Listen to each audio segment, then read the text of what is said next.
What is going on, everybody? We are back again with another video. Today is Wednesday, April 8th, 2026. Ended up getting absolutely bent over, spanked, and railed by NASDAQ and Trump this morning. But it is what it is. I'm the one that ended up trading. I didn't need to trade today. I did tell myself that coming into the day that, if there wasn't anything A+, I wasn't going to execute on it. Just after this huge Asia pump last night. But we'll go ahead, nonetheless, we'll get right into the recap. I did lose just under 800 bucks, so like 382 times 2, 760-ish. So 760 bucks across these two accounts. Like I said, I felt it was a good loss. There is something that I would have done differently about this, and we'll get into that. But that's the point of these recaps. So without further ado, let's go ahead and jump right into what I was seeing in the morning. So what I noticed in the morning was that, obviously last night, like I was watching last night, obviously this happened. We pumped 900 points after waiting until the very last minute of this Iranian deal, just to postpone it for 2 weeks and call for a 2-week ceasefire.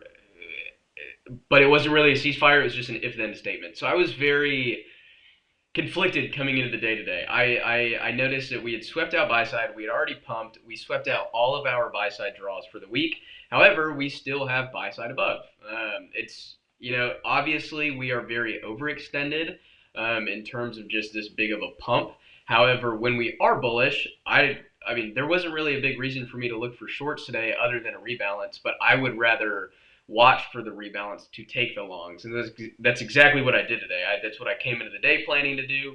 We had pumped all night, swept buy side, left sell side. So what I wanted to see this morning was a 930 manipulation lower, followed by a pump higher, which I thought we were getting, which I will go over as we get into the trade.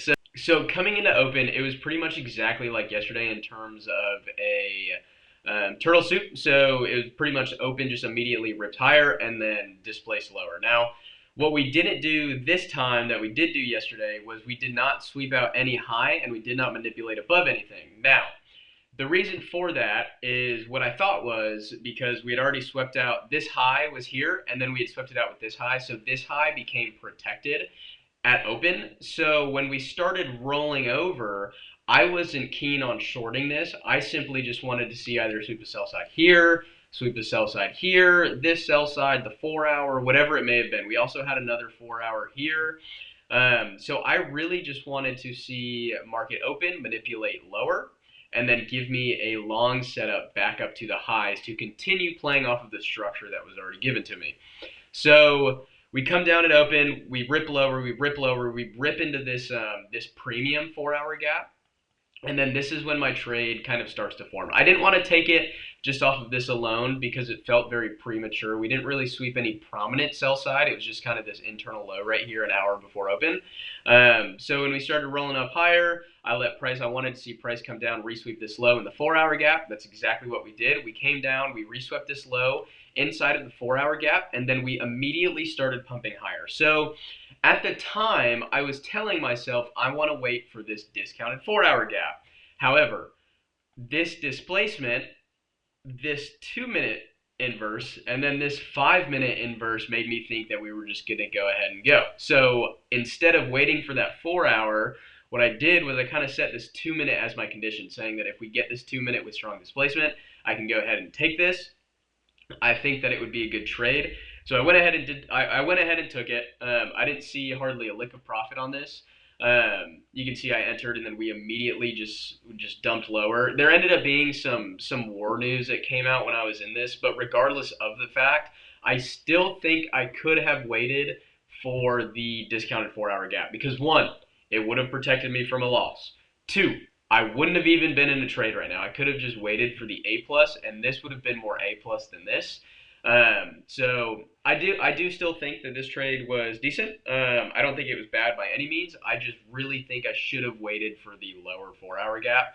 But other than that, it did everything I wanted it to do. We put in this low in this 4-hour, came down, swept sell side in the 4-hour, immediate displacement higher, inversing my condition, the 5-minute, and then inversing the 2-minute, which was my entry trigger.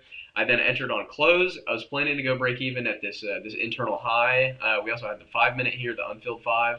So I was planning to go break even there, and then I was targeting this high. And the reason for that is because at open, as I said at the beginning of this recap, we just generated liquidity up here. We didn't sweep this high, we didn't manipulate. All we did was generate liquidity right here. So I wanted to see price come back up, revisit this high, manipulate, and then in an ideal world, I wanted to see this continue, which I wouldn't have been a part of, but I wanted to see it continue. So that was a trade today. Really quick trade. It was pretty much straight to stop. One of those unfortunate days. It's been a pretty rough last 2 weeks for me, but it is what it is. Risk management's been good. That's all you can really ask for. Just moving forward while keeping risk management good and following your system. I think today was a little bit of human error. Like I'm not gonna. I think I definitely have to be a little more introspective about today, just with it being a day like it was today after such a big pump, and then all things considered with the war news, with the 4 hour gap. So I definitely think that there was some things to note today. Not to say I traded like a chud or anything, but I definitely think I could note some things. But other than that, that's pretty much it. Like I said, I was down $760 on both of these XFAs, but still a good day nonetheless. Came in, followed my system. That's all I can do. So without further ado, I will leave you guys with that one, and I will catch y'all in the next. Peace.